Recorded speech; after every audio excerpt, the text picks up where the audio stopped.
دیکھو دعا جو ہے نا، دعا اس میں اصل ہے انفرادی. اجتماعی دعا میرے لیے تو مانگنا بڑا ہی مشکل کام ہے. خیر مانگ لینی چاہیے، کبھی کبھار لوگوں کو سیکھنے کا موقع مل جاتا ہے، لیکن اجتماعی دعا کے موقع تو کبھی کبھار ہی آتے ہیں نا. آپ مجھے ایک بات بتاؤ، جب کسی سے قرضہ مانگنے کے لیے جاتے ہو، کسی ذاتی ضرورت سے لیے جاتے ہو تو کیا بھونپو ہاتھ میں لے کے جاتے ہو؟ اس کو بھونپو کہتے ہیں نا، وہ جو اسپیکر ہوتا ہے. یہ پوری قوم کو لے کے جاتے ہو، جا کے چھپڑ میں اس سے لجاجت کرتے ہو بیٹھ کے کہ یار تو حالات دیکھ رہے، غربت مہنگائی کہاں پہنچی ہوئی ہے یار، تھوڑا کچھ روکڑا شوکڑا دے دے. ایسا ہی ہوتا ہے کہ نہیں ہوتا؟ تو دعا کا جو اللہ نے اصول بتایا ہے قرآن مجید میں، ادعوا ربکم تضرعا وخفیہ، اپنے رب کو پکارو عاجزی کے ساتھ اور چپکے سے. تو دعائیں کرنا سیکھیں. مسئلہ سارا مسلمان کے ساتھ یہ ہے کہ اس کا ہر ایک کے ساتھ کنیکشن. جی بیٹا، اچھا میں پڑھ لوں گا دعا کے لیے، ٹھیک ہے. مسئلہ مسلمان کے ساتھ یہ ہے کہ اس کا اللہ تعالی سے کنیکشن کیا ہو گیا ہے؟ کمزور. اسی سے سارے مسائل کھڑے ہو رہے ہیں. تو دیکھو آج کے اس بیان میں نا جو بات سیکھنے کی ہے، میرے لیے بھی آپ کے لیے بھی، جو میں جتنی باتیں کرتا ہوں میں اس میں سب سے پہلے اپنے آپ کو خطاب کر رہا ہوں. میرا کبھی یہ دعویٰ نہیں ہے کہ جو باتیں میں کر رہا ہوں تو وہ مجھے ضرورت ہی نہیں ہے. اور بھائی میں سب سے پہلے اس کا خود محتاج ہوں کہ اللہ مجھے عمل کی توفیق دے. اس لیے میرے یہ بیان نہیں ہوتے، یہ تکرار ہوتی ہے. مل بیٹھ کے کچھ نصیحت کی باتیں شیئر کر لیتے ہیں جو ہم سب بھولے ہوئے ہیں مجھ سمیت. آپ کہہ سکتے ہیں جب مل بیٹھ کے باتیں شیئر کرتے ہیں تو پھر نیچے بیٹھ کے گپ شپ لگائیں، اوپر کیوں بیٹھے ہوئے؟ تو وہ اس لیے بیٹھا ہوں اوپر کہ نظر آ جاؤں سب کو میں آرام سے. نیچے بیٹھوں گا تو نظر نہیں آؤں گا، اس لیے مجبوری میں اوپر بیٹھا ہوں. میں سمجھتے ہیں اس لیے نہیں بیٹھا کہ میں نصیحت کرنے والا ہوں تو میں کو بہت نیک آدمی ہوں، تو میں چونکہ بڑا آدمی ہوں تو میرا مقام بہت عظیم انسان ہوں. میں وہ عظیم تو قیامت میں پتہ چلے گا بھائی، عظیم کون ہے اور وسیم کون ہے. یہ کب پتہ چلے گا؟ قیامت میں پتہ چلے گا عظیم کون ہے اور وسیم کون ہے. دنیا میں تو کچھ بھی ہو سکتا ہے. تو اس لیے ہمارا سب سے بڑا مسئلہ کیا ہے؟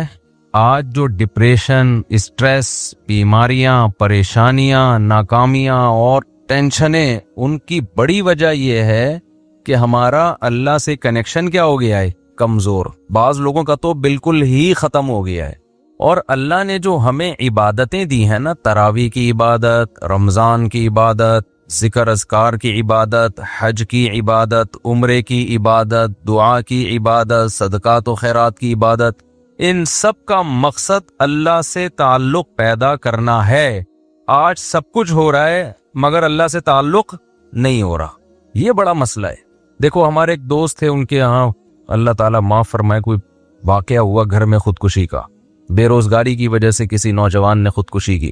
اللہ تعالیٰ اس نوجوان کی مغفرت کرے. بہرحال کبیرہ گناہ ہے لیکن دعائیں مغفرت تو کرنی چاہیے. مجھے جب اطلاع ملی میں نے ان کے والدین کو سمجھایا. وہ بہت ٹینشن میں آئے نا ماں باپ، کہ ہم نے بھی تانے دیے تھے اس کو بے روزگاری کے، تو اس کی ٹینشن اس نے زیادہ لے لی ہے. میں نے کہا یہ ٹینشن زیادہ لینے والی بات بالکل غلط. بات یہ ہے کہ ہم نے اپنی ضرورتوں کے دائرے بہت زیادہ وسیع کر لیے ہیں کیونکہ ہمارا اللہ سے کنیکشن نہیں ہے. اب چاہتے ہیں کہ سب کی توندیں فل بھریں، پیٹ بھریں، گھر بڑے بڑے ہوں، گاڑیاں سب کے پاس ہوں، بینک بیلنس سب کے بھرے ہوئے ہوں، بالکل عیش کی زندگی ہو، کوئی ٹینشن نہ ہو. اللہ تو ہے ہی نہیں نا بیچ میں. اللہ بیچ میں ہے ہی نہیں کہ اصل کامیابی ہے کہ خدا خوش ہو ہم سے. وہ تو ہے ہی نہیں، وہ تو مقصد ہی نہیں ہے. تو جب دولت کو باپ بنا کے، شہرت، عزت، خواہشات کو باپ بناؤ گے تو میرے بھائی کھمبوں سے ہی چپکو گے. پھر جا کے کوئی کھمبے سے چپکے گا، کوئی زہر پیے گا، کوئی نہیں بھی پیے گا نا تو ڈپریشن سے مرے گا، وہ برین ہیمریج سے مرے گا ڈپریشن میں. صحابہ کے پاس جو ہے نا 24 گھنٹے میں ایسے حالات بھی آئے ہیں کہ 24 گھنٹے میں ایک کھجور ہے کھانے کے لیے. وہ تو ٹینشن اور ڈپریشن کی گولیاں بھی نہیں کھا رہے تھے اس وقت. ایسے حالات آئے نا جنگوں میں کہ 24 گھنٹے میں کیا کھایا. ایک صحابی نے جب بتایا نا کہ ہم 24 گھنٹے میں پتہ نہیں 2-3 کھجوریں کھاتے تھے. لوگوں نے کہا اس میں گزارا کیسے ہوتا تھا؟ انہوں نے کہا ہم سوچتے تھے جب یہ بھی نہیں ملتی تھی، جب ایک کھجور ملتی تھی، ہم ان دنوں کو یاد کر کے 2 کھجوروں پہ خوش ہوتے تھے. لوگوں نے کہا بھائی جب ایک کھجور ملتی تھی اس پہ کیسے ٹینشن ختم ہوتی تھی؟ انہوں نے کہا ہم اس دن کو یاد کرتے تھے جب کھجوروں کی گٹلیاں چوسا کرتے تھے، کھجور بھی کھانے کو نہیں ملتی تھی. آج کباب پراٹھے کھا کے کھمبے پہ لٹکتا ہے جا کے. ٹینشن سے جو مرتا ہے نا خودکشی کرتا ہے. پہلے پیٹ بھرے گا، کھائے گا نرم بستر پہ، لیٹے گا, رات اس نے نرم بستروں پہ گزاری ہوگی. میرے بھائی, اللہ سے تعلق پیدا کرنا صرف آخرت کے لیے ضروری نہیں ہے, دنیا کے لیے پہلے ضروری ہے. دنیا آپ کی اچھی نہیں ہو سکتی جب تک اللہ سے تعلق بحال نہیں ہوتا. ہم نے سورہ یوسف پوری پڑھ لی. یعقوب علیہ السلام کی ساری زندگی ٹینشنوں میں گزری ہے. ان ٹینشنوں میں ساری زندگی کیا کرتے رہے ہیں؟ صرف دعائیں مانگتے رہے ہیں.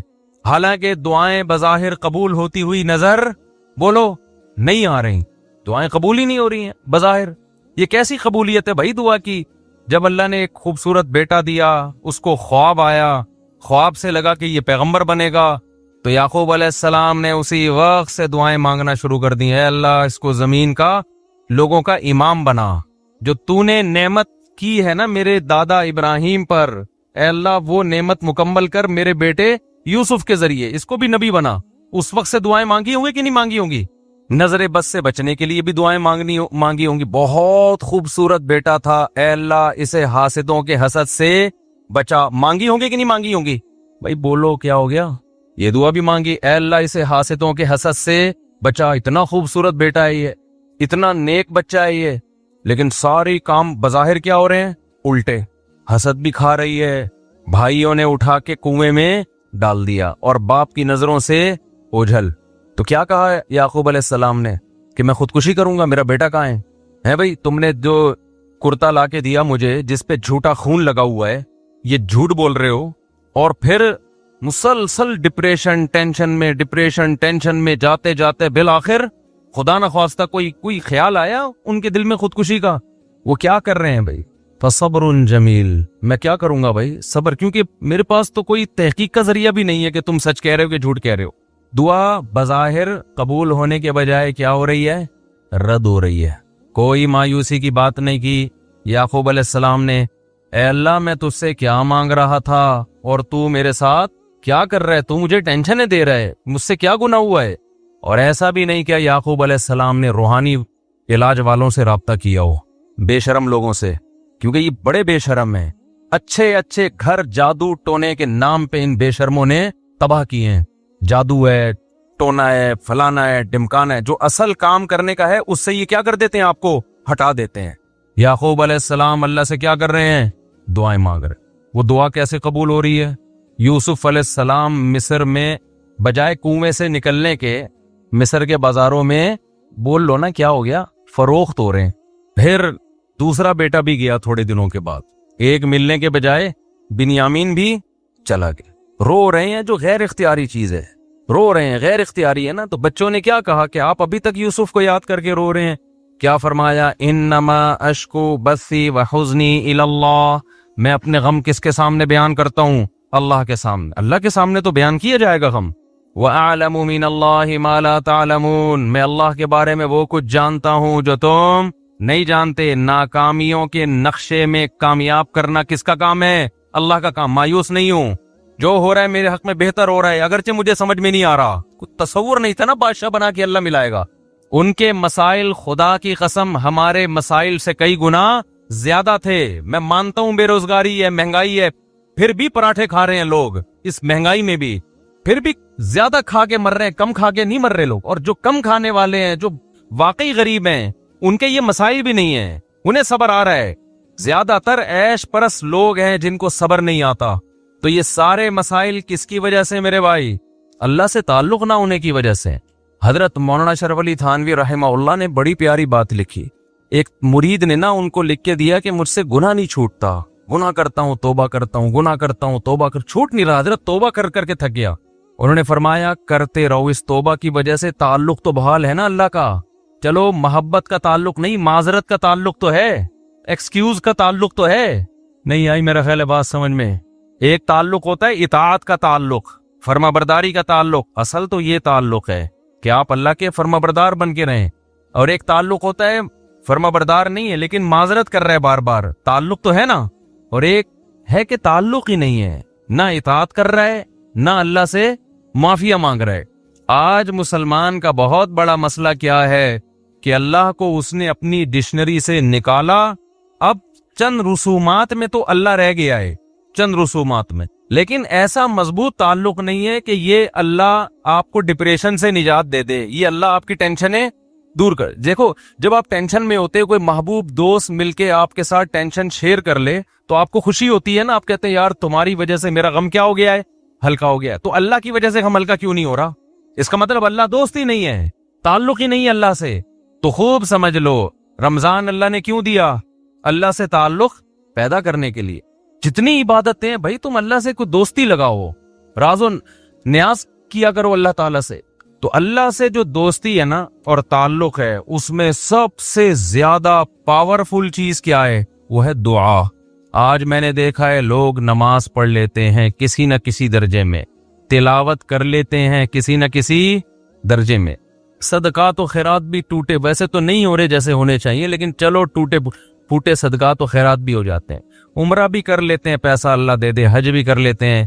اللہ سے مانگنے کا شوق ختم, بس ایک فارمیلٹی پوری ہوتی ہے. اجتماعی دعاؤں میں اجتماعی دعائیں ہوتی ہے نا, اس میں آ رہے ہیں, اب تو بینر بھی لگ رہے ہوتے ہیں ہمارے یہاں, رو رو کے دعائیں مانگی جائیں گی. یعنی یہ بھی ایک انٹرٹینمنٹ کا ذریعہ بن گئی یہ چیز. میں کسی کی نیت پہ شبہ نہیں کر رہا, ٹی وی میں پروگرام دیکھ لو, پہلے کئی اب پتہ نہیں آ رہے ہیں کہ نہیں آ رہے, باقاعدہ ٹھیے لگ رہے ہیں, ٹھیک ہے نا, اور پورا ایک انٹرٹینمنٹ ہو رہی. پورے سال خدا کے سامنے کبھی آنسو بہانے کا موقع کی توفیق نہیں ہوتی, گڑ گڑانے کی توفیق نہیں ہوتی. بہت بڑی دل کے اجڑنے کی دلیل ہے. تو جتنے یہاں پر لوگ بیان سننے آئے ہوئے ہیں, اعتکاف میں آئے ہوئے ہیں, نیت کریں کہ اس دل جس میں وحشت پیدا ہو چکی ہے اللہ سے, دل کی اس وحشت کو ختم کرنا ہے. میں جب حضرت مفتی رشید احمد صاحب رحمہ اللہ سے بیعت ہونے کے لیے گیا تو حضرت نے ہمیں کچھ معمولات بتائے. وہ معمولات آپ نے نہیں کرنے ہیں. آپ کہیں وہ کون سے معمولات ہیں, وہ میں بھی بتاتا ہوں, لیکن وہ آپ کے کرنے کے نہیں ہے. اس کی وجہ بھی بتاؤں گا کیوں نہیں ہے. تو حضرت نے فرمایا کہ رات کو کسی بھی وقت قبلہ رخ ہو کے بیٹھ جایا کریں, جیسے بیٹھنا سہولت سے ممکن ہو, یعنی جس پوزیشن میں بیٹھنے میں سہولت. پھر کیا کرنا ہے؟ 10 دفعہ درود شریف پڑھنا ہے نبی صلی اللہ علیہ وسلم کے احسانات کو سوچ کے. پھر 10 دفعہ استغفار پڑھنا ہے اپنے گناہوں کو یاد کر کے. اور پھر ایک مراقبہ کرنا ہے. مراقبہ کیا؟ کہ اگر آپ کسی جگہ خوبصورت باغیچہ لگانا چاہتے ہیں, خوبصورت پھول لگانا چاہتے ہیں, پھلدار درخت لگانا چاہتے ہیں, تو پہلے وہاں سے جھاڑیاں صاف کرنی پڑیں گی کہ نہیں کرنی پڑیں گی؟ بولو نا. خواتین خوب غور سے بیان سنیں. آج کل خواتین میں بھی گھروں میں معمولات کا رواج ختم. موبائل آ گیا ہے ہاتھ میں. ہم اپنی دادیوں نانیوں کو دیکھتے تھے, مصلے سے محبت تھی ان کو. آج ہم عصر کے بعد نا بات کر رہے تھے کہ فٹنس, فزیکل فٹنس کی نا. مجھ سے اکثر لوگ آ کے پوچھتے ہیں نا آپ اتنے باریک کیوں ہیں, ٹھیک ہے, تو میں تو کوئی خاص کوئی نہ کوئی بہت زیادہ ایکسرسائز ہیں, پراٹھے وراٹھے پڑتا رہتا ہوں. تو میں بتا رہا تھا کہ پہلے زمانے کے لوگ تو کوئی ٹریننگ نہیں تھی, کوئی فزیکل فٹنس کی چیزیں نہیں تھی, پھر بھی فٹ تھے. تو مجھے اپنی دادی یاد آ رہی تھی. اب آج خواتین واکنگ بھی کرتی ہیں, جاگنگ بھی کرتی ہیں, جم بھی جا رہی. میں اس کے خلاف نہیں ہوں, پردے کے ساتھ کیا جا سکتا ہے, کیونکہ گھر میں اور تو کچھ ہو نہیں رہا, تو پھر تو کھا بڑی اسپیڈ سے رہی ہیں, تو پھر وہی ہوگا نا جو مردوں کے ساتھ ہو رہا ہے, جو عورتوں کے ساتھ ہو رہا ہے, پٹ پٹا کے دھماکے کے ساتھ اطلاع آ جاتی ہے. ایک دن آج یہ دنیا سے چلے گئے. لیکن ہم جب پرانی عورتوں کو دیکھتے ہیں, اپنی دادیوں نانیوں کو, تو انہوں نے تو ایک ایک تخت پہ پوری عمریں گزار دی. میں اپنی دادی کو میں نے میرا خیال ہے 20 سال دیکھا ہے, 20 سال اپنی دادی کے ساتھ گزارے. تو 20 سال سے میں ان کو تخت پہ ہی دیکھ رہا تھا. ایک تخت تھا, شاید ان کو جہیز میں 1903 میں ملا ہو کہیں, یا 1904-05 میں کہیں جا کے ملا ہو. اس کے اوپر ایک چادر تھی, اس کے اوپر ایک دری تھی, اس کے اوپر ایک اور چادر تھی, اس کے اوپر ایک اور دری تھی. ایک دری کے نیچے کیلا رکھا ہوا ہوتا تھا, دوسری دری کے نیچے کوئی پیسے ویسے رکھے ہوئے ہوتے تھے. ان کے مختلف چیزیں تھی. پان بھی کھاتی تھی. وہ تھا سروتا ہوتا تھا نا, اب تو یہ لفظ ڈکشنری سے غائب ہو رہے ہیں. سروتا نہیں ہوتا وہ جو کاٹنے والا, پھر چھوٹا سا پان ہوتا تھا, تمباکو لگایا اور رکھ لیا. اسی تخت پہ میں نے ان کو دیکھا. 20 سال انہیں گزارے, اور 85-90 سال کی عمر میں ان کا انتقال ہوا ہے. نہ کوئی واکنگ تھی, نہ کوئی جاگنگ تھی, نماز, تسبیحات, تھوڑا بہت غیبتوں میں ٹائم گزرتا تھا, اللہ معاف فرمائے وہ غلط تھا. زیادہ ٹائم کس میں گزرتا تھا؟ نماز میں. روزے رکھتی تھیں شوال کے, رمضان میں کئی قرآن ختم ہو جاتے تھے, حالانکہ نظر کمزور ہو گئی تھی, اتنے موٹے موٹے چشمے لگا کے قرآن پڑھے جا رہے ہیں. میں حیران ہوں آج کل عمریں کتنی چھوٹی ہو گئی ہیں. بات کیا ہے بھائی؟ کسی نہ کسی درجے میں اللہ سے تعلق تھا, ٹینشنیں نہیں تھی, ڈپریشن نہیں تھی جو یہ ہے. ان کی ڈپریشنیں اللہ سے دعائیں مانگ کے ختم. انہوں نے بہت سارے غم بھی دیکھے, جوان موتیں دیکھی ہیں. مجھے دادی نے بتایا کرتی پتہ نہیں کتنے میرے بچے پیدا ہو کے فوت ہوئے ہیں.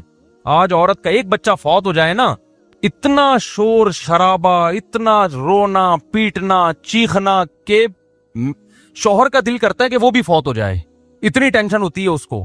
غموں کا برداشت کرنا اور برداشت کرنے کی طاقت اور قوت ختم, کیونکہ اللہ سے تعلق کیا ہو گیا ہے, ختم.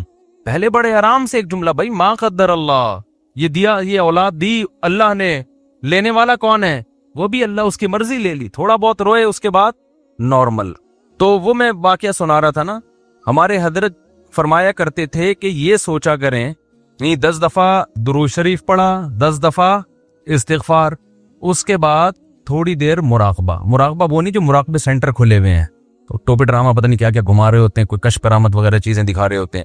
مراقبہ کا مطلب اس کا استحضار کریں. ایک مثال سوچیں کہ جب کسان کو کوئی خوبصورت باغیچہ لگانا ہوتا ہے تو پہلے زمین سے جھاڑیاں اور کانٹے دار پودے صاف کرتا ہے.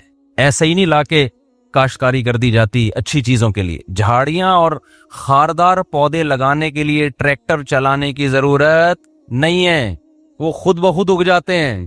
سیب, انار, انگور, ناشپاتی, گندم, چاول, یہ چیزیں لگانے کے لیے کیا چاہیے؟ جلدی میں مختصر بیان کرنے کے میرا ارادہ ہے, ذرا آپ میرا ساتھ دیں تاکہ بات بیٹھ جائے دماغ کے اندر. تو یہ چیزیں لگانے کے لیے کیا چاہیے بھائی؟ پہلے جھاڑیاں صاف کی جائیں گی, اس کے بعد پھول لگتے ہیں. تو حضرت فرمایا کرتے تھے یہ سوچا کریں کہ میرے دل میں اللہ کی محبت کے پھول اس وقت تک نہیں لگیں گے جب تک دنیا کی محبت کی خاردار جھاڑیاں صاف نہیں ہوں گی. گاڑیوں کی محبت, پیسے کی محبت, شہرت کی محبت, عیاشی کی محبت, میرا بحریہ ٹاؤن میں پلاٹ کیوں نہیں ہے, میرے پاس اتنا پیسہ کیوں نہیں ہے, میں بہت اچھے اسکول میں کیوں نہیں پڑھ پا رہا, میں بہت اچھی یونیورسٹی میں کیوں نہیں پڑھ پا رہا, میں ابھی تک انڈا موڑ پہ کیوں بیٹھا ہوا ہوں, ڈیفنس میں گھر کیوں نہیں ہے میرا. یہ مردار ہے بھائی, بے وفا چیزیں جن سے آپ نے دل لگایا ہوا ہے, روٹھنے والی چیزیں ہیں. جو اتنے بڑے ترقی کر کے کہاں پہنچ گئے, تھوڑے دن میں کہاں جاتے ہیں وہ, قبر کے اندر کیڑے کھا رہے ہوتے ہیں ان کی لاشوں کو. جا کے دیکھا کرو نا, جا کے دیکھ لیا کرو, مرے ہوئے ہوتے ہیں, سڑے ہوئے, بو آ رہی ہوتی ہے ان کے اندر سے. ہمارے ایک جاننے والے, انہوں نے بتایا کہ آپ سے ایک سیٹھ صاحب ملاقات کرنا چاہتے ہیں. بہت بڑے سیٹھ, وہ بلڈر تھا, بہت ہی بڑا بلڈر. تو انہوں نے مجھے 2-3 دفعہ کہا آپ سے ملنا چاہتے. میں نے کہا ملنے, کہتے نہیں بھائی وہ اصل میں ان کی سیکیورٹی بہت ہے, تو وہ کیونکہ بہت زیادہ پیسہ ہے تو سیکیورٹی بھی اسی حساب سے, جتنا زیادہ پیسہ آتا ہے نا, پیسے کا گراف جتنا اوپر جاتا ہے, موت کا خطرہ بھی اسی حساب سے اتنا. عزت اور شہرت, یہ 2 چیزیں ایسی ہیں جتنی بڑھیں گی موت کا خطرہ اتنا ہی بڑھے گا. جو غریب آدمی اور مشہور بھی نہ ہو, وہ ٹرک کے نیچے آگے بھی نہیں مرتا, میں نے اکثر دیکھا ہے, پھر بھی بچ جاتا ہے, پھر بھی کہیں نہ کہیں سے بچ ہی جائے گا وہ. جتنی عزت بڑھتی چلی جائے گی نا آپ کی, اور جتنا پیسہ آتا چلا جائے گا, موت کا چانس اسی حساب سے, کیونکہ حاسدین بڑھتے چلے جاتے ہیں نا. تو انہوں نے مجھے بتایا کہ بھائی وہ اتنا پیسے والا بلڈر ہے, وہ یہ فلانا پروجیکٹ اس کا چل رہا ہے, فلانا پروجیکٹ اس کا چل رہا ہے, تو مفتی صاحب جانا پڑے گا, وہ بہت عقیدت مند ہے آپ کا, تو جانا پڑے گا. ایکچولی وہ بڑا پروٹوکول ہوتا ہے ان لوگوں کا. میں نے کہا چلو, آپ اتنا اصرار کر رہے ہیں اور آپ کے تعلق ہے میرا, تو میں تو آپ کو جانتا ہوں, اس کو تو نہیں جانتا, آپ سفارش کرنے تو مل لوں گا.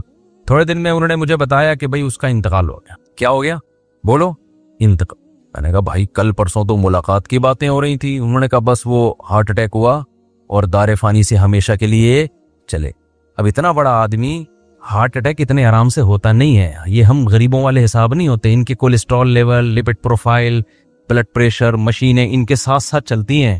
غریب آدمی کو تو جب رگ پھٹتی ہے تو پتہ چلتا ہے, 6 مہینے بعد پتہ چلتا ہے کہ ہوا کیا تھا اس کے ساتھ, کیونکہ کوئی ٹیسٹ, کوئی رپورٹ ہے اس کے پاس, بولو نا, ہوتی نہیں ہے.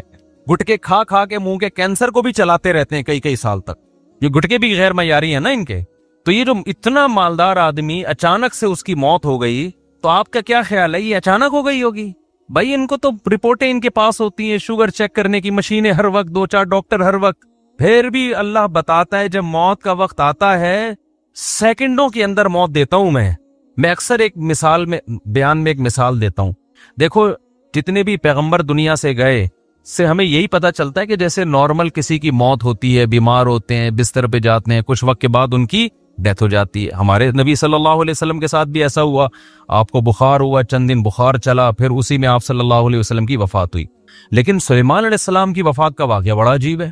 سلیمان علیہ السلام جو تھے نا, ان کی وفات کیسے ہوئی ہے؟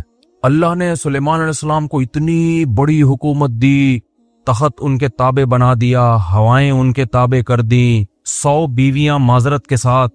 اتنا ظاہر ہے جب بہت پیسہ, صحت بھی, محلات بھی, ملکہ سبا مسلمان ہو گئی, آ کے اتنی بڑی حکومت مل گئی بیٹھے بیٹھے, اتنے وسائل اور جنات پر روب سلیمان علیہ السلام. اور قرآن کے الفاظ کیا ہے؟ فلما قضینا علیہ الموت, سلیمان علیہ السلام نے ایسے لاٹھی یوں رکھ کے بیٹھے ہوئے ہیں اور تعمیراتی کام کروا رہے ہیں.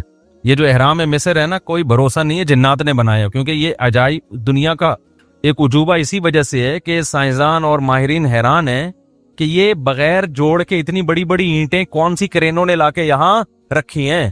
تو این ممکن ہے جنات نے اٹھا کے پہاڑوں پہ رکھ دی ہوں. تو کوئی چیز کسی سے نہ اٹھ رہی ہو نا, وہ ایک ہاتھ, چلو یار پھر بیان میرا ہٹ جاتا ہے, پورا جو ٹاپک چینج ہو جاتا ہے. اچھا, تو لیکن سلیمان علیہ السلام کی موت کیسے ہوئی ہے؟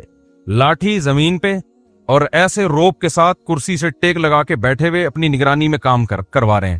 مزدور لگے ہوئے ہیں ٹینشن میں, اور جنات بھی ٹینشن میں نا, محنت مزدوری کا کام کر رہے ہیں.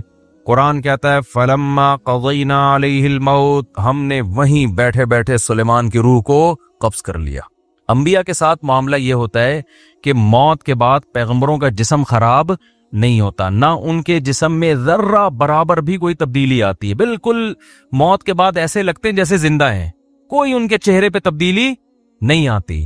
ہزاروں سال گزر جائیں, لاکھوں سال گزر جائیں, اللہ نے پیغمبروں کے جسموں پہ نا, مٹی پہ پیغمبروں کے جسموں کو حرام کر دیا ہے. تو اب سلیمان علیہ السلام ایسے بیٹھے ہوئے ہیں اور آپ کی موت واقع ہو گئی. جنات لگے ہوئے ہیں کہ وہ سمجھ رہے ہیں کہ یہ کیا ہیں, زندہ ہیں. قرآن کہتا ہے کہ دیمک نے ان کی لاٹھی کو کھانا شروع کیا زمین میں. دابۃ الارض تاکل من ساتا, وہ زمین کا کیڑا جو تھا نا, وہ کھاتے کھاتے جب وہ بیلنس آؤٹ ہوئے تو سلیمان علیہ السلام دھڑام سے زمین پہ گرے ہیں. تبینت الجن, جنات کو پتہ چلا او بھائی یہ کیا ہو گیا. اب سوال پیدا ہوتا ہے, اے اللہ تیرے اتنے محبوب پیغمبر جن کی تو اتنی تعریفیں کر رہا ہے, اور تو نے ان کو دنیا میں ایسی حکومت دی, قرآن کہتا ہے کہ نہ ان سے پہلے ایسی حکومت کسی کو ملی, نہ ان کے بعد ملے گی ایسی حکومت. اتنے وسائل, اتنی دولت, اتنی پاورفل ریاست, اتنے وسائل, 100 بیویاں کسی کو مل سکتی ہیں؟ اویلیبل ہی نہیں ہے مارکیٹ میں. مل سکتی ہیں کیا ہیں بھائی؟ لوگ ایک ایک کے لیے کنوارے چھڑے چھاٹ ترستے پھر رہے ہیں بیچارے, اور میرا خون پیتے ہیں آکے کوئی رشتہ بتا دے. تو میں کہتا ہوں یا تو رشتہ آئے گا, نہیں تو صبر کرو پھر فرشتہ آئے گا. دونوں میں سے ایک کام لازمی ہوگا. تو جب فرشتہ آئے گا تو پھر جنت کی حوروں سے ملا دے گا, پھر وہاں لائف کو انجوائے کرنا, زیادہ ٹینشن مت لو. تو ایسا کیا کیوں اللہ نے سلیمان علیہ السلام کے ساتھ؟ کیا حکمت تھی اس میں؟ بھائی اللہ یہ بتانا چاہتا ہے کہ ٹھیک ہے سلیمان کو میں نے خوش ہو کے دنیا دی ہے نا, لیکن میں تمہیں یہ بتانا چاہتا ہوں کہ یہ دنیا میں کسی کو ناراض ہو کے دوں یا خوش ہو کے دوں, چھننے میں چند سیکنڈ بھی نہیں لگتے ہیں. اصل آخرت ہے. جب سلیمان کو دنیا اتنی دے دی اللہ نے, اور چند سیکنڈ میں پوری دنیا ایک دم میں واپس لے لی, تو میں اور آپ کس کھیت کی مولی ہیں؟ ہم سمجھے جی میں نے اپنا گھر بنایا, اپنا خود میں نے دروازہ لگایا اس میں, اب میں کرائے کے گھر پہ نہیں رہتا, اب یہ میٹر بھی میرے نام کا ہے. اس پہ اترا رہے ہیں آج کل لوگ نا, میرا اپنا گھر ہے کہ کرائے ورائے پہ نہیں رہتے ہم, میری اپنی گاڑی ہے, اور رکشے والا میرا رکشہ ہے, صرف تم. اس کے پیچھے لکھا ہوتا ہے نا فخر سے, اور اس رکشے پہ اس کو اتنا فخر ہے, چپل لٹکائی ہوئی ہے کہ نظر نہ لگے اس کو. او بھائی ٹرک کو نظر لگی تھی تو یہ رکشہ بنا تھا, اب اس کو کیا مزید کیا نظر لگے گی؟ تو میرا گھر, میرا بنگلہ, میری گاڑی. ہر آدمی اسی بے وقوف اسی چکر میں لگا ہوا ہے. او بھائی ہماری ضرورت 2 وقت کی روٹی ہے بھائی, 2 وقت کی روٹی مل گئی, جسم کسی بڑی بیماری سے محفوظ ہے. اس کے بعد اگر آپ ٹینشن لے رہے ہو نا دنیا کی, تو یہ آپ کی کھوپڑی کا فالٹ ہے. یہ اس کی علامت نہیں ہے کہ اللہ کی طرف سے آپ پر مصیبتیں آ رہی ہیں. مصیبتیں کہاں آ رہی ہیں؟ صبح بھی کھانے کو ملتا ہے, شام کو بھی کھانے کو ملتا ہے. لوگ کہتے ہیں خالی کھانا ہی تو ضرورت نہیں ہے, جھوٹ بولتے ہیں لوگ, صرف کھانا ہی ضرورت ہے ہماری, باقی ساری آپ کی بنائی ہوئی ضرورتیں ہیں. جب بھی یہ بات کرو نا, لوگ کہتے ہیں مولویوں کو دیکھو, صرف کھانا ہی تھوڑی ضرورت ہے, صرف رات گزارنا ہی تھوڑی ضرورت ہے. تو کیا ضرورت؟ مسافر کو تو کھانا چاہیے, اور سفر میں ٹائم پاس کرنے کے لیے اچھی سیٹ چاہیے نا, کہ اس میں آرام سے سو سکوں, کمر سیدھی کر سکوں. اب اکانومی کلاس میں آپ کمر سیدھی نہیں کر سکتے آپ جب تک برتھ کا انتظام نہ ہو, لیکن اس میں بھی لوگ کر لیتے ہیں. آپ اکانومی کلاس میں ٹرین میں بیٹھو, چادریں لگا کے سو رہے ہوتے ہیں, اس میں جھولے بھی مل رہے ہوتے ہیں. تو ضرورت کا خود ہی انتظام کر لیتے ہیں نا. تو بھائی ہمیں بھی رات کو سونے کے لیے کوئی سوٹیبل جگہ مل جائے اور صبح اور شام ہمارا پیٹ کسی طریقے سے پورا نہ بھی بھرے 1/3 بھی بھر جائے نا جو ضروری ہے بس بہت ہے. اس کے آگے ساری غریبیاں ہیں, ان غریبیوں کے ملنے پہ خوش ہوا کرو, لیکن نہ ملنے پہ ٹینشن نہ لیا کرو. نہ ملنے پہ اگر ٹینشن ہو رہی ہے تو یہ دنیا مردار کے عاشق ہونے کی علامت ہے. اور جس دل میں دنیا مردار کی محبت آئے گی, اللہ کی محبت کا تو سوال ہی پیدا نہیں ہوتا. یہ دو محبتیں ایک دل میں جمع نہیں ہو سکتی. تو اس گند کو پہلے دل سے نکالنا پڑے گا. جیب سے نہیں نکالو, دنیا کو دل سے نکالو. سمجھ رہے ہو کہ نہیں سمجھ رہے؟ جیب سے کا مطلب ہے سب کچھ لٹا دیا جا کے. نہ دل سے نکالو. جیسے جب آپ سفر کرتے ہو نا ٹرین میں یا بس میں, تو دل میں اس ٹرین اور بس کی محبت نہیں ہوتی, لیکن اس کو استعمال بہرحال کر رہے ہوتے ہو آپ کے. بار سہولت کی چیز ہے یار, پیسے زیادہ ہوں گے تو جہاز میں چلا جائے گا آدمی. محبت تھوڑی کرتا ہے کہ اتنا اچھا جہاز ہے تو میں نے یہیں بیٹھے رہنا ہے, مجھے اٹھنا ہی نہیں یہاں سے. تو میں وہ بتا رہا تھا ہمارے حضرت کیا فرمایا کرتے تھے کہ جب بیٹھو تو 10 دفعہ استغفار, گناہوں کی معافی, 10 دفعہ درود شریف. پھر کیا کرنا ہے, یہ بہت اہم اس میں سبق ہے, اس لیے میں یہ بتا رہا ہوں کہ کیا یہ ہمیں نصیحت کرتے تھے. پھر کیا کرنا ہے, یہ مراقبہ کرنا ہے کہ جب تک کسی باغیچے سے جھاڑیوں کو صاف نہ کیا جائے, پھول بوٹے اس میں پیدا نہیں ہوتے. تو جب تک دل میں دنیا کے جو گٹر اور دنیا کے محبت کے جو گٹر ابل رہے, اس کو گٹر ہی کہا کرو. دنیا مردار کی محبت کے کیا یہ گٹر ہیں. دنیا مردار کی محبت کے گٹر یہ جب تک بند نہیں ہوں گے, اللہ کی محبت کے چشمے نہیں پھوٹیں گے. ایک ہی سوراخ سے گٹر کا پانی بھی نکل رہا ہو اور چشمہ بھی نکل رہا ہو, کبھی دیکھا آپ نے؟ بولو نا کیا ہو گیا بھائی. جس سوراخ سے چشمے نکلتے ہیں ان سے گٹر کے پانی نہیں نکلتے. اور جن سوراخوں سے, کراچی میں تو الحمدللہ یہ مثال سمجھانے کی ضرورت ہی نہیں ہے, ہر سوراخ سے گٹر کا پانی نکل رہا ہے. تو کبھی آپ نے دیکھا چشمے ابلتے ہوئے کراچی میں؟ تو جس دل میں دنیا مردار کے گٹر کا پانی ابلتا ہو, اس دل میں اللہ کی محبت کے چشمے نہیں پھوٹ سکتے. تو یہ حضرت فرماتے تھے یہ مثال سوچیں. کیوں سوچیں آگے بتا رہا ہوں میں. پھر ایک اور مثال سوچیں, اور یہ ہمارے سب اکابر بتاتے رہے ہیں, صرف ہمارے حضرت کی بات نہیں ہے. دوسری کیا مثال, کہ جب سفید کپڑوں کو نیل لگایا جاتا ہے اس میں چمک پیدا کرنے کے لیے, تو پہلے میل کچیل کو صاف کیا جاتا ہے. ڈائریکٹ نیل نہیں لگا دیا جاتا ورنہ عجیب سا لگے گا. پہلے اس کا میل اتارا جاتا ہے, اس کے بعد اس میں برائٹنس پیدا کرنے کے لیے, اٹریکشن پیدا کرنے کے لیے, اس گند اور میل کچیل کو دور کرنے کے بعد پھر اس کو نیل کے پانی میں ڈبویا جاتا ہے. پھر کیسا اجلا اور چمکتا ہوا نظر آتا ہے وہ. تو جب تک دل میں اللہ کے غیر کی محبت کا گند صاف نہیں ہوگا, اللہ کی محبت کے نیل سے دل چمکدار نہیں ہوگا. یہاں تک کھوپڑی شریف میں بات آ گئی ہوگی میرا خیال ہے. پھر حضرت فرماتے تھے پھر اس کے بعد کیا کرنا ہے. ابھی تو یہ سوچنا ہے نا, سوچنے کے بعد کیا کرنا ہے. پھر اس کے بعد قبلہ رخ بیٹھ کے لا الہ الا اللہ کی ضرب لگانی ہے. آپ لوگ یہ کام نہ شروع کر دیں, وجہ میں بتاؤں گا آخر میں. لا الہ کرتے ہوئے کیا کرنا ہے, دائیں طرف سر کو لے کے جانا ہے, اور توجہ یہ کرنی ہے کہ دل سے لا الہ کا مطلب کوئی معبود نہیں, کوئی محبوب نہیں, کوئی بھی نہیں ہے. دل سے کیا کرنا ہے, سب کو نکال کے باہر الا اللہ. پھر واپس گردن کو لانا ہے اور دل پہ چوٹ مارنی ہے. کس کی؟ الا اللہ. لا الہ الا اللہ, لا الہ الا اللہ. کوئی نہیں ہے, صرف کون ہے؟ اللہ. تو اس کوئی نہیں میں نا یہ سارا گند نکالنا ہے. یہ گاڑی بھی نہیں ہے, یہ بنگلہ بھی نہیں ہے, یہ پیسہ جس پہ رالیں ٹپکتی رہتی ہیں ہر وقت, اور کسی کو کوئی معشوق ہو اس کو بھی نکال دو اسی بہانے. موقع اچھا ہے, پاگل ہو رہا ہے اس کے پیچھے, اپنی صحت خراب کر رہا ہے, اپنا ایمان خراب کر رہا ہے. تو لا الہ دل سے باہر, الا اللہ صرف کون؟ اللہ. جب بار بار یہ ذکر ہوتا ہے نا, لا الہ الا اللہ, لا الہ الا اللہ, لا الہ الا اللہ, لا الہ الا اللہ, لا الہ الا اللہ, آہستہ آہستہ ذہن بننا شروع کہ میرا معبود اور میرا محبوب کون ہے؟ الا اللہ, بس اللہ ہے. اس پہ میرا خیال ہے کسی کو علمی لحاظ سے اشکال ہو سکتا ہے, بھائی اس حدیث, اس ذکر کا اور اس اسٹائل کا قرآن و سنت میں کوئی ثبوت, اس ذکر کا تو ہے لا الہ الا اللہ کا, اس اسٹائل کا تو کوئی ثبوت نہیں ہے. تو خوب سمجھ لیں کہ بطور علاج جب کوئی چیز کی جاتی ہے نا، اس کو تصوف میں شغل کہا جاتا ہے. ایک ہوتا ہے ذکر، ایک ہوتا ہے شغل. تو جو بطور علاج کے جو چیز کی جاتی ہے، مائنڈ بنانے کے لیے کی جاتی ہے، اس کے لیے ثبوت کی ضرورت نہیں ہوتی. اس کے لیے ثبوت کی ضرورت نہیں ہوتی. اس کو سنت اگر کوئی سمجھے گا تو پھر کیا ہے؟ پھر یہ بدعت عمل ہے بھائی. قرآن و سنت سے اس انداز کا کوئی ثبوت نہیں ہے. لیکن ایک چیز تجربے سے ثابت ہو جائے کہ اس کا فائدہ ہو رہا ہے، اور فائدہ ہو کہ وہ چیز حاصل ہو رہی ہے جو اللہ چاہتا ہے، تو پھر اس کے لیے ثبوت کی ضرورت نہیں ہے. ہاں اگر یہ اجتماعی سطح پہ لوگوں کو بلا بلا کے یہ سیٹ اپ شروع ہو جائے نا، تو پھر یہ بدعت کا ذریعہ ہونے کی وجہ سے کیا ہوگا؟ پھر ناجائز ہو. تو آپ یہ کام نہ کریں، کوئی بدعت نہ بن جائے نہیں. لیکن ایک کام آپ لازمی کر لیں، جو میں نے اتنا لمبا چوڑا آپ کو یہ پورا طریقہ بتایا نا، آپ یہ نہ کریں یوں گردنیں. بعض لوگوں کے فرما بھی ٹیڑھا ہو جاتا ہے اس سے، یوں کرنے کے بعد پھر اٹھ ہی نہیں پا رہے نا، وہ ایسے ہی ہو گیا. تو یہ کام نہ کریں، بدعت کا کوئی ذریعہ نہ بن جائے. جب تک کسی شیخ سے باقاعدہ اصلاحی تعلق نہ ہو اور اس کی ہدایات اور رہنمائی نہ ہو، خود سے یہ کام نہ کریں. ایسی چیزوں سے بدعتیں پھر پھیلتی ہیں سوسائٹی میں.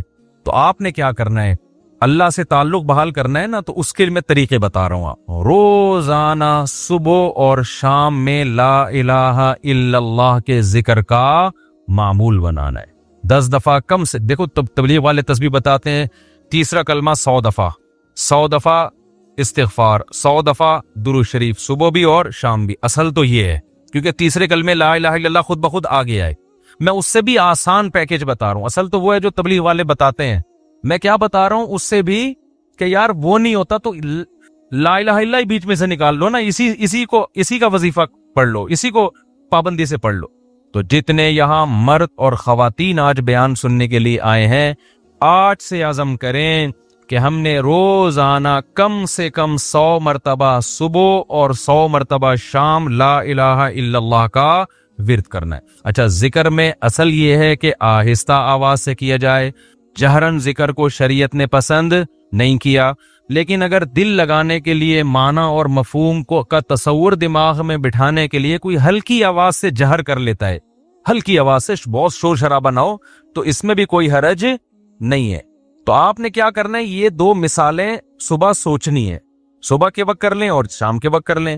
بیٹھیں قبلہ رخ ہو کے، 10 دفعہ استغفار اپنے گناہوں کو یاد کر کے، 10 دفعہ درود شریف پڑھ لیا. اس کے بعد ہلکی آواز میں لا الہ، مزے لے کے ذکر کرنا ہے. ترخانہ نہیں ہے.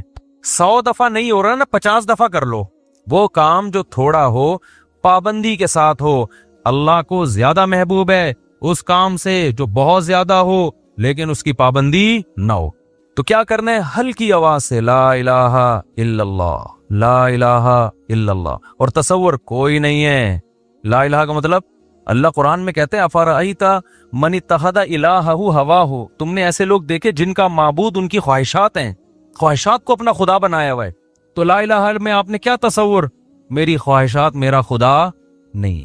جس کے دل میں بھی، وہ ہر آدمی کو پتا ہے مجھے کس سے زیادہ عشق چڑھا ہوا ہے آج کل. گاڑی سے زیادہ ہے، بنگلے سے زیادہ ہے، بحریہ ٹاؤن سے زیادہ ہے. یہ کس سے ہے؟ جو گھسا ہوا ہے نا دل کے اندر. کسی کو کسی چیز سے ہوتا ہے، کسی کوئی. یہ جو عاشق ہوتے ہیں نا، جن کو حرام عشق ہو جاتے ہیں، ان کو کہا جاتا ہے اس محبوبہ کا تصور کر کے دماغ سے نکالو جو حرام عشق ہے. سمجھتے ہو کہ نہیں سمجھتے؟ تو آج سے یہ وعدہ کرتے ہیں کہ نہیں کرتے؟ 10 دفعہ استغفار، 10 دفعہ درود شریف. پھر یہ مثال بھی سوچنی ہے کہ جب تک جھاڑیاں صاف نہ کی جائیں، پھول بوٹے اس کھیتی میں پیدا نہیں ہوتے. تو میں نے بھی جب تک یہ گند اپنے دل سے نہیں نکالوں گا نا، اس وقت اللہ کی محبت کے چشمے نہیں پھوٹیں گے. اسی نیت سے کہتا ہوں لا الہ کوئی نہیں ہے الا اللہ. صرف کون ہے؟ خدا کی قسم لا الہ الا اللہ اگر آپ نے چند مہینے کر لیا، اتنا فائدہ ہوگا کہ آپ کی زندگی تبدیل ہو جائے گی. اور جتنے نفسیاتی ڈاکٹر جو آپ کو مختلف قسم کی ڈپریشنوں کے علاج بتا رہے ہیں نا، سارے فیل ہیں اس کے سامنے. لیکن شیطان کرنے نہیں دیتا کام. 2 دن کریں گے، صوفی بن کے بیٹھ جائیں گے. اس کے بعد اب یہ تو ایسی تو کچھ فائدہ تو ہو نہیں رہا. چھوڑو یار، اللہ کا نام لینے کی توفیق تو مل رہی ہے نا. فائدے کو مت دیکھو. یہ نہیں دیکھنا کہ فائدہ ہو رہا ہے کہ نہیں ہو. بس نام بھی اللہ کا لینے کی توفیق مل گئی تو یہ فائدہ بھی بہت ہے. لیکن ہوگا فائدہ انشاءاللہ. ایک کام یہ کرنا ہے پوری زندگی پابندی کے ساتھ. اور اگر کسی سے بیٹھا نہیں جاتا، بعض لوگ ایسے ہیں کہ ان کے اسپرنگ لگے ہوئے ہیں، وہ ایک جگہ بیٹھ ہی نہیں سکتے. جہاں بیٹھیں گے اسپرنگ ان کو اٹھا کے دوسری جگہ لے جائے گا، وہاں بیٹھیں گے اسپرنگ اٹھا کے ان کو تیسری جگہ لے جائے گا. وہ بیٹھ ہی نہیں سکتے. تو چلتے پھرتے کر لو یار. جس طرح آپ کا دل لگ رہا ہے، آپ کا دماغ معنی اور مفہوم کی طرف جا رہا ہے، اس طرح کر لو.